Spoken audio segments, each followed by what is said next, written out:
Hallo liebe MOBA-Freunde, ja, neuer Mittwoch, neue Sendung und wie ihr sehen könnt, es ist was Cooles passiert und auf diese Reise nehme ich euch mit. Und zwar habe ich mit Arne ja überlegt gehabt, wir hatten ja damals, das wisst ihr ja, diese Börter gebaut, wo man sagen kann, man konnte sie runternehmen, raufstellen, ankuppeln oder beziehungsweise es war so eine Vorrichtung, die ich noch bauen wollte, aber da konnte ich dann immer schön Züge drauf abstellen. So, dann kam Adrian ja von Lift 87 um die Ecke und hat ja also den Trainflyer hier mir hergebracht als Prototyp. Das ist quasi der zweite nach seinem, also der eigentlich erste, den er extern produziert hat oder für andere. Und dann haben wir gesagt, den testen wir ja hier ordentlich. Das habt ihr ja auch alles mitgekriegt in der ganzen Reihe.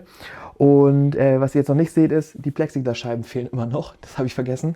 Und ich habe aber Adrian geschrieben, er hat sie mir jetzt zugeschickt. Die Post müsste bald kommen und dann kommen hier auch noch die Vitrinenscheiben vor. So.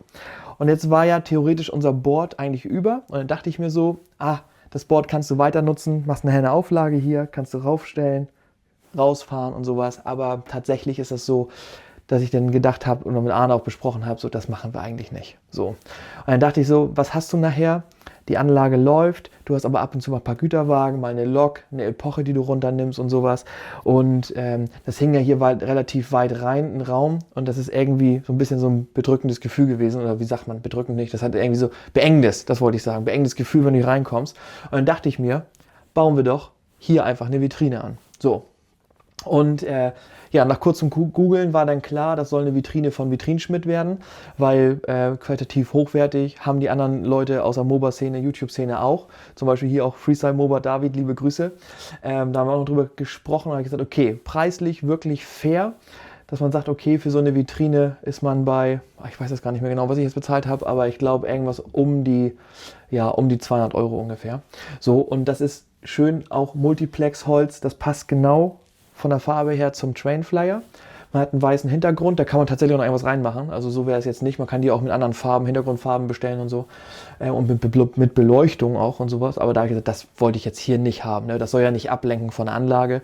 Es soll jetzt einfach für uns hier eine Hilfe sein, wenn wir hier neue Züge zusammenstellen nachher. Kann man hier als Beispiel, jetzt da oben kommt nachher Epoche 5 rein. Hier stehen nachher Loks, nimmt man sich eine Lok raus und kann dann hier noch Güterwagen aufgleisen und losfahren. Deswegen habe ich gedacht, weißt du was, das zeige ich euch, weil wir machen ja immer die wöchentlichen Updates, was so bei uns passiert und an den Kundenanlagen und so oder bei den Kunden teilweise ja auch. Und dann habe ich gesagt, das ist bestimmt eine Sache, die euch interessiert.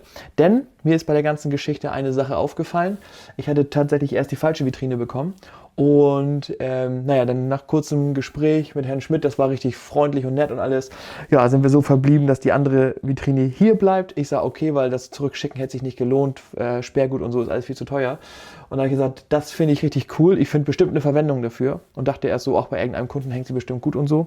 Und dann war ich hier, und jetzt muss Arne ein bisschen nach unten schwenken, und habe dann gedacht, hier unten ist ja die ganze Technik vom Trainflyer und mein HomePod von Apple hinter, für hier Musik zum Musik hören und sowas. Das wäre doch eigentlich ganz geil. Die passte jetzt genau von der Höhe her hier unten rein. Da habe ich gesagt, das baue ich hier als Verkleidung. Habe das hier richtig schön fest zugemacht, angeschraubt. Und so kann ich jetzt hier unten ein paar Güterwagen noch reinstellen und habe aber gleichzeitig quasi den Trainflyer, die Mechanik des Trainflyers und die Elektrik unten schön verdeckt. Und dann habe ich gesagt, das ist doch eigentlich cool, wenn man jetzt hier reinkommt. Hier kommen nachher ja Vorhänge vor, wenn die Anlage soweit fertig ist. So, dann hat man das hier einen sauberen Abschluss und hat dann noch gleich Abstellfläche. So, und der Gedanke ist, Loks oben, Güterwagen unten, aufgleisen, losfahren, tschüss. So ist unser Gedanke jetzt gewesen von Arne und mir. Und dann habe ich das jetzt umgesetzt, so gebaut. Und wenn ich den jetzt wegnehmen muss, kann ich den Trainflyer hochfahren, habe 2 Schrauben, die ich nur lösen muss und dann kann ich den komplett einfach rausnehmen. Und selbst die Wagen müssen nicht mal rausgenommen werden, man kann ihn so vorziehen, die können nicht rauskippen. Ich habe nämlich extra die mit Nuten für H0 bestellt, dass die dann halt ein bisschen geführt sind. Das gibt es auch ohne, dass man sie so reinstellen kann und wie gesagt, wirklich top. Man hat ein sauberes Ergebnis. Wenn hier nachher Plexiglas drin ist, dann ist das top. Und was mir noch fehlt, ich habe ja auch noch eine Lampe angebaut, das kennt ihr ja, dass man hier ein bisschen mehr Licht hat zum Kuppeln und sowas, kommt hier noch eine kleine Kante vor, die man wegnehmen kann. Da bin ich noch dran und hier hinten kommt auch noch eine Verkleidung vor, dass man hier nicht mehr so hintergucken kann, da nichts hinterfallen kann. Und dann kommt ja sowieso der neue Kasten und die Elektronik habe ich ja schon einmal jetzt neu bekommen von Adrian. Das werde ich jetzt nochmal umbauen. Und ja, kommt hier oben noch ein kleines Brett drauf als Abdeckbrett und dann sieht das, glaube ich, top aus. Kleiner Fallschutz, gerade wenn man hier langläuft, hier steht was, dass man da nicht mit dem Ärmel hängen bleibt. Aber ja, da bin ich mal wirklich gespannt, was ihr dazu sagt. Ist doch eigentlich eine geile Idee. Das heißt, wenn ihr so einen Trailflyer habt, habt ihr ihn irgendwo an der Wand, Vitrine unter, über, also perfekter Lagerraum und dann ist das, glaube ich, eine tolle Sache. Naja, gut. Ja, und dann haben wir in dieser Folge noch so ein paar Fahraufnahmen gemacht und wir sind in Gange. Ich baue zurzeit hier gerade meine ganzen Nahverkehrszüge um, kommt Licht rein und so. Da seht ihr noch ein paar Fahraufnahmen. Arne, guckt noch mal über die Schulter.